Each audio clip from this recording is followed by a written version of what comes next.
Hi everyone, welcome back to another week of Revealed Abundance. Really great to have you with us again. And what are we going to talk about today? Today we're going to talk about that word generation that we find in Matthew. And we're going to talk about what does that word really mean? Well, and I'm going to first talk about what, let's read it and then we'll talk about what we grew up believing. Right, yeah. So in verse 34 of Matthew 24, so Matthew 24 verse 34, flip your Bibles there, it says, I tell you the truth, this generation will not pass away from the scene until these things take place. Right, and so this is somewhere in the middle of his, what they call the Olivet Discourse. He's really kind of hammering it to them in Matthew 24 about you wicked and evil generation, and I'm going to pour out the blood on your heads, and you'll see all these things happen, and this generation won't pass away until you've seen these things happen. So I grew up hearing that, and it was always a little weird to me because this was written 2,000 years ago, give or take. And it said this generation would not pass away, but I didn't think all of those things had happened yet. So generation had to mean for me it had to mean the whole race of Israel wouldn't pass away. Well, they're still here, so these things clearly haven't happened yet, or a specific time period had to happen first. It was very confusing. Very confusing. Was it similar for you?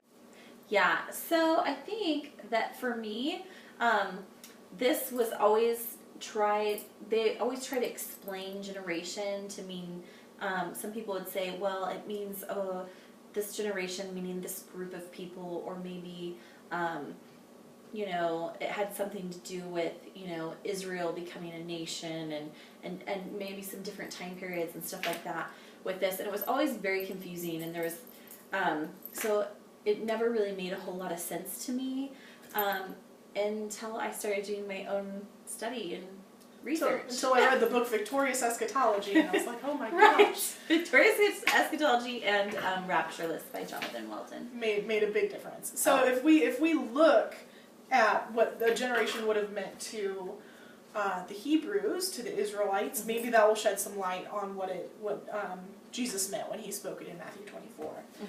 So another really well-known thing is the Israelites back in the day when they were going to go into the Promised Land. That sang this song earlier. 12 men went to spy on Canaan, 10 were bad and 2 were good. Anyway, kids' song. It tells the story of how they sent 12 spies into the Promised Land, and they all 12 came back, and 10 of them said, no, don't go, and 2 of them said, yes, let's go. And then they decided to listen to the 10, saying, don't go, it's scary, there's giants in the land, it's not going to be good. Well, God was like, well, I can take care of all that for you, but because you chose to listen to these 10, you are now going to wander the desert for 40 years. Well, why 40 years? Right. If we look in Numbers 32, verse 13, and the Lord's anger was kindled against Israel, and he made them wander in the wilderness for 40 years, until all the generation that had done evil in the sight of the Lord was consumed. Right. So now we know that whenever in the Bible where it says until this generation, Jesus will say, he says that, this generation will not pass away until these things happen. When he says things like that, that word generation isn't a race or a group of people or a time period or when Israel becomes a nation. It is literally meaning 40-year period of time. That was known in the Hebrew culture. If somebody said within this generation, it was within 40 years. So if we take a look at history, Jesus spoke the Olivet Discourse. We'll just round off some numbers here, about 30 A.D.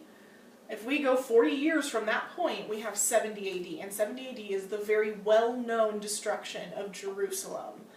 To the point where a third of the city was burned, the temple was completely taken apart, destroyed. I mean, they literally dug up the foundation and peeled the gold off the stones. not one stone was left Right. for the temple. And what's really interesting is that it's just perfect timing from the point of Jesus' death to the destruction of Jerusalem. And you know what's really interesting is that I, growing up, was never taught about the destruction of Jerusalem in 70 AD. Me neither. And it wasn't until I started to study history that just really became apparent that this really is a very historical thing. It really did happen. And I guess the thing in my mind when I was learning to study was, does something have to happen more than once for it to be fulfilled?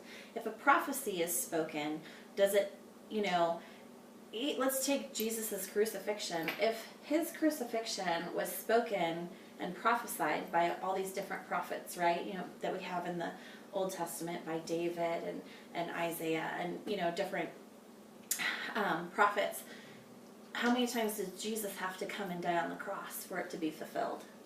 Well, once. Once. And so that's what that's what I hold, but that's what my standard is. How many times does something have to be fulfilled for it to be fulfilled? And the answer should be obvious. It should be, well, once. And so if the temple has already been destroyed, then we're in a new covenant. Yes, we are. I feel like we've gotten a little off track from our original topic of the generation.